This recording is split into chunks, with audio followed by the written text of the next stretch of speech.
तो जय श्री राम सभी को। सत्य सनातन धर्म की सदा ही जय हो, सदा ही जय हो, सदा ही जय हो। तो जैसे कि आपने टाइटल पढ़ा ही होगा वीडियो का, आज हम आपको आपके अंदर माता काली का तत्व है कि नहीं है, उसके क्या संकेत होते हैं वो बताने वाले हैं। और माता काली का एक ऐसा मंत्र है जिसे अगर आप सोने से पहले 11 बार जाप कर लें तो आपको माँ भगवती के स्वप्न दर्शन होते हैं। ठीक है।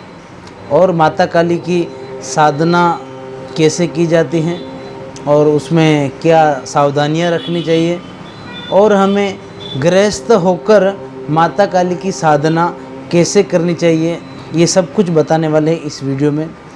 शायद वीडियो थोड़ा लंबा हो जाए, लेकिन अगर आप वीडियो को स्किप किए बिना पूरा वीडियो देखेंगे तो आप पूरी जानकारी ले पाएंगे और आपको जानकारी समझ में भी आएंगी।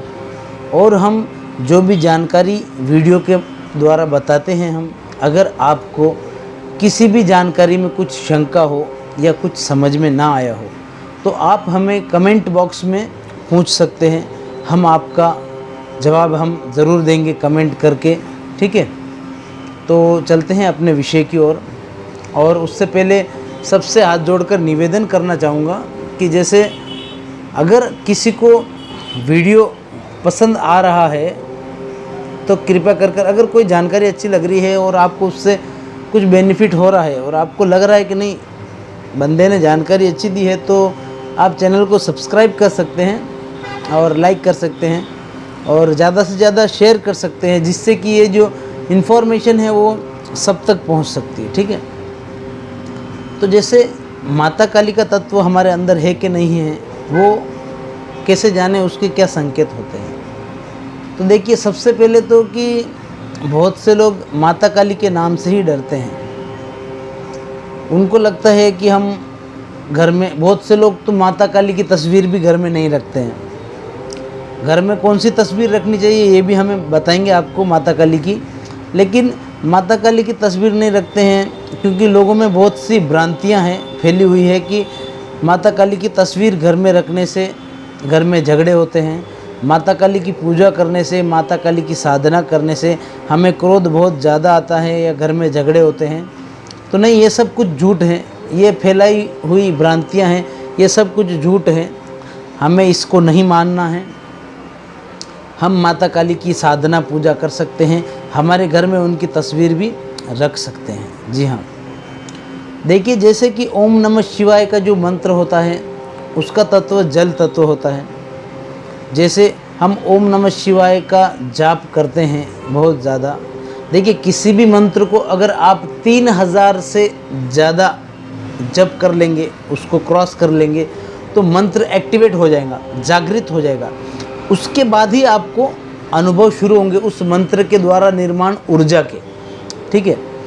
तो ओम नमः शिवाय ओम जो मंत्र है, देखिए ओम आगे और पीछे लगाना है, क्यों लगाना है, किस लिए लगाना है, ये हर मंत्र के आगे पीछे ओम लगाना है, वो हमने अपनी वीडियो में बता रखा है कि मंत्र कैसे लॉक किया जाता है, जिससे कि लोग दूसरी नकारात्मक ऊर्जाएं हमारी ऊर्जा को, उस मंत्र की ऊर्जा को एब्जॉर्ब ना कर पाए। ठीक है। तो वो हम हमारा जो चैनल है उसके अंदर वीडियो डाल रखी है, आप देख सकते हैं। और किसी भी मंत्र साधना को करने से पहले हमें संकल्प लेना बहुत ज़रूरी होता है। संकल्प क्या होता है, कैसे होता है, ये भी आपके मन में उठने वाले हर सवाल का जवाब हमारे चैनल पर वीडियो बनाए गए हैं, आप देख सकते हैं। ठीक है। तो माता काली की बात करते हैं। जैसे ओम नमः शिवाय ओम का जो मैंने बात किया, उसका जल तत्व होने की वजह से उस मंत्र का जब हम जाप करते हैं, 3000 से ज़्यादा जाप हो जाते हैं तो मंत्र एक्टिवेट हो जाता है और उस मंत्र को करने से हमें ठंडक महसूस होती है। जी हाँ, हम हद से ज़्यादा शांत हो जाते हैं, हमारा गुस्सा ख़त्म होने लगता है, क्योंकि देखिए भोले बाबा तो है ही भोले। ठीक है। तो उनका उस मंत्र का प्रभाव हम पर आने लगता है। उसी प्रकार जो माता काली का मंत्र होता है, या बहुत से मंत्र ऐसे होते हैं, देखिए हर मंत्र का एक अपना तत्व होता है। जैसे माता काली का मंत्र जो होता है उसका अग्नि तत्व होता है। तो स्वाभाविक बात है, अग्नि गर्म होती है, ज्वाला होती है। तो अग्नि तत्व के मंत्र का जाप करने पर हमारे अंदर अग्नि का तत्व दूसरे तत्वों के मुकाबले ज़्यादा बढ़ने लगता है।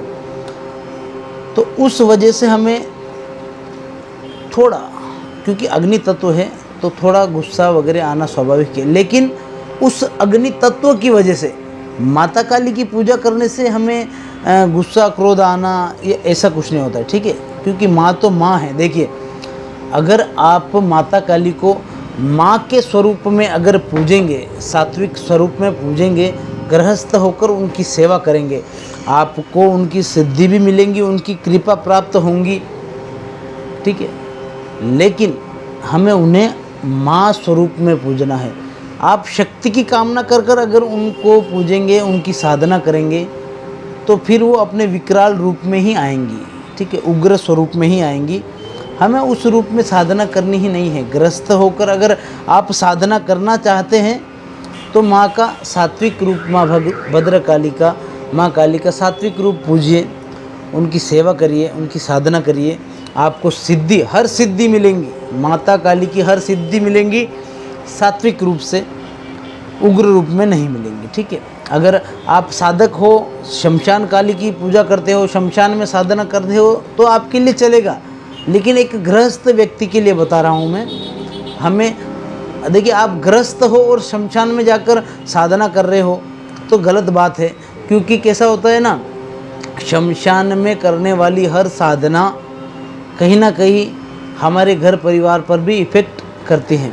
वो शुरू में तो हमें अच्छा लगता है, हमारे काम होते हैं सब कुछ, लेकिन जब पता चलने लगता है ना कि अभी क्या करें, तो उस टाइम फिर कुछ सोचता नहीं है, क्योंकि वो शक्तियाँ हम पर हावी होने लगती हैं। तो गृहस्थ जीवन में होकर हमें माता काली की ही सेवा करनी है, साधना करनी है। माता काली का तत्व हमारे पास है कि नहीं है, उसके क्या संकेत होते हैं? जी हाँ, अगर आप गृहस्थ जीवन में रहकर उनकी पूजा पाठ कर रहे हैं, साधना कर रहे हैं, तो आपके पास क्या तत्व होंगे? जैसे कि आपको, अगर आप पहले से बहुत ज़्यादा गुस्सैल थे तो आपका जो क्रोध है वो कम होने लगेगा। आपको सबसे पहला संकेत कि बच्चों से बहुत ज़्यादा लगाव बढ़ जाएगा, प्यार बहुत ज़्यादा बढ़ जाएगा, बच्चे आपको बहुत अच्छे लगने लगेंगे। जी हाँ, और शंकर भगवान के प्रति, अगर आप समझो शंकर भगवान की पूजा बहुत कम करते होंगे, ठीक है, लेकिन माता काली की उपासना कर रहे हैं आप, तो शंकर भगवान के प्रति आपका खिंचाव बहुत ज़्यादा बढ़ने लगेगा। क्योंकि शिव के बिना शक्ति हमेशा ही अधूरी मानी गई है, ठीक है। माता काली माँ सती का एक स्वरूप है, माँ पार्वती का एक स्वरूप है, ठीक है। और माता काली यानी कि वो काली है, इसलिए उनका नाम माता काली नहीं है, उन्हें उस काल से, उस समय से जोड़ा गया है, इसलिए उन्हें माता काली कहते हैं। जी हाँ, और माता काली का जो रुद्र स्वरूप है, या जो मतलब विराट स्वरूप है, विकराल स्वरूप है, जैसे उनके नग्न अवस्था में जो तस्वीर है माता की, मुंड माला वगैरह ऐसे, तो वो तस्वीर हमें अपने घर में नहीं लगानी है, ठीक है। क्योंकि उसका भी एक स्पेशल इफ़ेक्ट है, क्योंकि वो उस समय की तस्वीर है जिस समय माता काली बहुत ज़्यादा क्रोध में थी, विकराल रूप में थी, संहार कर रही थी राक्षसों का। उस समय की जो फोटो है वो हमें नहीं लगानी है, क्योंकि माता काली को शांत करने के लिए शंकर भगवान को, भोलेनाथ को उनके सामने जाकर सोना पड़ा था। जब उनकी छाती पे माता ने पांव रखा, उनकी जीभ निकल गई। तो हमें उस अवस्था का फ़ोटो घर में नहीं लगाना है, हमें माँ के सात्विक रूप का फ़ोटो लगाना है घर में, और उनकी पूजा करनी है। घर में कोई क्लेश नहीं होगा, ठीक है। और माता काली की अगर आप सेवा करते हैं तो आपको स्वप्न में माँ के दर्शन होने लगेंगे। और माता काली की जैसे, क्योंकि देखिए, जो माता काली की या माँ भगवती की सेवा करता है, साधना करता है, उसकी सिद्धियाँ अपने आप बढ़ने लगती है, और कुंडलिनी शक्ति अचानक से जागृत होने लगती है, और बहुत जल्दी बूस्ट होती है। क्योंकि अपनी जो हमारी जो कुंडलिनी शक्ति है, जैसे कुंडलिनी शक्ति, शक्ति का तो नाम इसमें आ ही रहा है ना, क्योंकि माता के बिना, माँ काली की, माँ शक्ति के बिना तो मतलब शिव अधूरे हैं। और कुंडलिनी हमारी जो है वो शिव शक्ति से ही जुड़ी है। तो अगर हम शक्ति की उपासना करेंगे, माँ की उपासना करेंगे, साधना करेंगे, तो हमारी कुंडलिनी की ग्रोथ बहुत जल्दी होंगी और हमारे सभी चक्रास, हमारे जो चक्र होते हैं बहुत जल्दी एक्टिवेट होंगे। जी हाँ, बहुत जल्दी एक्टिवेट होंगे और हमारी दृष्टि खोलने में बहुत बहुत ज़्यादा मदद होंगी माँ भगवती, माँ काली की साधना करने पर। ठीक है, तो जाना हमने कि क्या संकेत हो सकते हैं माता काली के हमारे साथ होने के। अब हम आपको बताएंगे जैसे कि माँ काली का जो मंत्र है उसका हम जाप करें अगर रात को सोने से पहले, तो माता काली के स्वप्न में दर्शन हो सकते हैं। ठीक है, और देखिए आप अगर साधक है और माता काली की साधना कर रहे हैं ना, तो 99% तो जैसे कि देखिए आप गृहस्थ होते हैं आज के ज़माने में, तो हमें सात्विक साधना ही करनी चाहिए। और माता काली की साधना में नियम बहुत रहते हैं। अगर आप गुरु के सानिध्य में रहकर साधना करते हैं तो बहुत अच्छी बात है। और माता काली की साधना में भगवान शिव की तस्वीर के बिना और भगवान शिव की पूजा के बिना माता काली की जो साधना होती है, पूजा होती है, बिल्कुल निष्फल होती है, कुछ उसका कोई मतलब नहीं होता है। ठीक है, तो शंकर भगवान को पूजोगे, अगर सबसे बेस्ट तो मैं आपको बताता हूँ, अगर भोलेनाथ को, शंकर भगवान को पूजोगे आप, भोलेनाथ का मंत्र का जप करोगे, तो सबसे पहले अगर कोई सिद्धि आएंगी आपके पास तो वो होगी शक्ति की सिद्धि, माँ भगवती, माँ काली की सिद्धि। ये ध्यान रखिएगा आप। ठीक है, हाँ, बहुत मतलब स्वाभाविक बात है। जैसे मैंने पहले ही कहा कि भाई शिव के बिना शक्ति अधूरी होती है। तो चलिए, जैसे देखिए माँ काली का जो मंत्र है, ओम क्लीम कालिकाय नमः ओम, ठीक है, उसका जप करना है हमें रात को सोने से पहले जप करना है। ओम क्लीम कालिकाय नमः ओम, पीछे आगे ओम लगाना बहुत ज़रूरी है। ठीक है, क्लीम बीज होता है माँ भगवती, माँ काली का। हमें बीज मंत्रों का ही हमेशा साधना करना चाहिए, जाप करना चाहिए। और जो भी आप साधना करें, मंत्र जप करें, अगर 3000 से ज़्यादा मंत्र हो गए तो आपका मंत्र एक्टिवेट हो जाएगा। तो सोने से पहले आपको क्या करना है, आपके बढ़िया से हाथ पांव धो लेने हैं, मुंह धो लेना है, कुल्ला कर लेना है, और आपको एक आसन लगाना है। आसन पे बैठकर 4 लौंग अपने राइट हैंड में लेने हैं और मुट्ठी बंद कर लेनी है। और हमें जो मैं मंत्र बताया मैंने, ओम क्लीम कालिकाय नमः ओम, उस मंत्र का 11 बार जाप करना है और माँ को आमंत्रित करना है कि माँ, इतनी भावना शुद्ध होनी चाहिए हमें, इस वक्त नहीं, जैसे सोते वक्त कर रहे हैं हम, उस वक्त भी, और हम जब भी माँ की पूजा करें और साधना करें, माँ के प्रति हमें हमारा इतना, क्योंकि माँ है ना, भाव देखती है। अगर हम माँ को हमारी माँ की तरह उन्हें प्यार करेंगे ना, तो वो भी हमें अपने बच्चे की तरह ही प्यार करेंगी, ध्यान में रखना। जी हाँ, तो हमें सोने से पहले आसन लगाकर 4 लौंग लेने हैं अपने राइट हैंड साइड में, हाथ में, दाहिने हाथ में, और फिर ओम क्लीम कालिकाय नमः का जप करना है 11 बार। माँ को आमंत्रित करना है कि माँ, मैं आपका दर्शन का अभिलाषी हूँ, आपके दर्शन करना चाहता हूँ। तो माँ भगवती, माँ काली आपको रात में सपने में दर्शन ज़रूर देंगी। ठीक है, उस लौंग को आपको अपने सिराने पर या किसी पुड़िया में बांधकर रख देना है, क्योंकि जो हमने मंत्र जाप किया है उसकी जो शक्ति, ऊर्जा इकट्ठी होती है वो उन लौंग में आ जाएंगी और आपको माँ भगवती के दर्शन होंगे। देखिए, अगर आप साधक नहीं हो और आप जब तप नहीं कर रहे हो, आपका ऑरा इतना क्लियर नहीं है, ऑरा क्या होता है क्या नहीं, वो भी हमें अपने वीडियो बना रखे हैं। ऑरा क्लियर नहीं है या ऑरा इतना मजबूत नहीं है, ऑरा की 12 लेयर्स होती हैं, 12 गोले होते हैं, वो आपके कंप्लीट नहीं हैं। ठीक है, कुंडलिनी शक्ति जागृत नहीं है, तो आपको थोड़ा समय लग सकता है माता के दर्शन के लिए, लेकिन आपने मन में दृढ़ विश्वास रखना है। अगर पहले दिन ना हो रहे होंगे तो दूसरे दिन होंगे, तीसरे दिन होंगे। 21 दिनों के अंदर आपको माता काली के दर्शन होना, मतलब होंगे ही होंगे, ये मेरी गारंटी है। ठीक है, देखिए, इतना कोई आदमी अगर बोलता है ना तो बिना अनुभव के नहीं बोल पाता है। जी हाँ, ये सब अनुभव के बोल होते हैं। तो ये करिए आप। और हर इंसान के अंदर, हर साधक के अंदर, हर प्राणी के अंदर एक नारी का तत्व होता ही होता है। जी हाँ, मर्द हो या कोई भी हो, हम मर्द हैं, हम पुरुष हैं, लेकिन हमारे अंदर नारी का एक शक्ति का मतलब होता ही है। ठीक है, हाँ।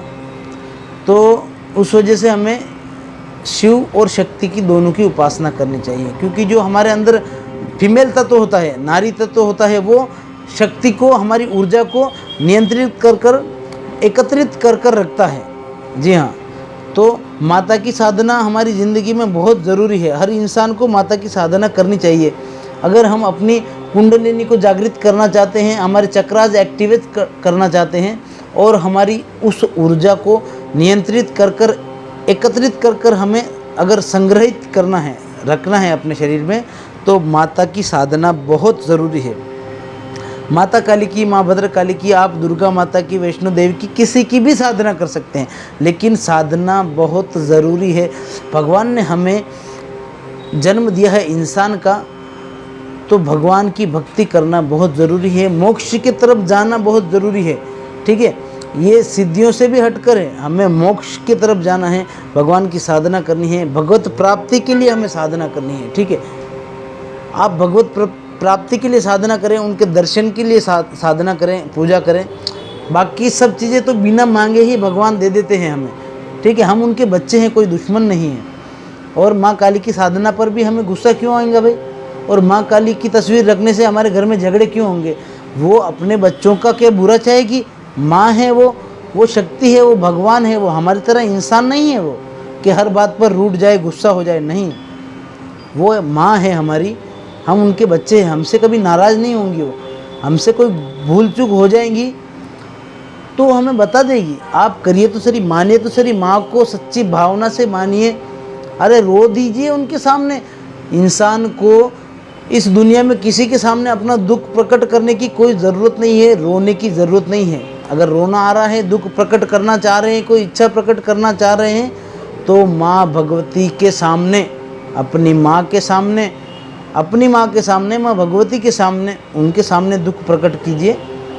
जी हाँ, वो सुनेंगी, ये दुनिया वाले क्या सुनेंगे।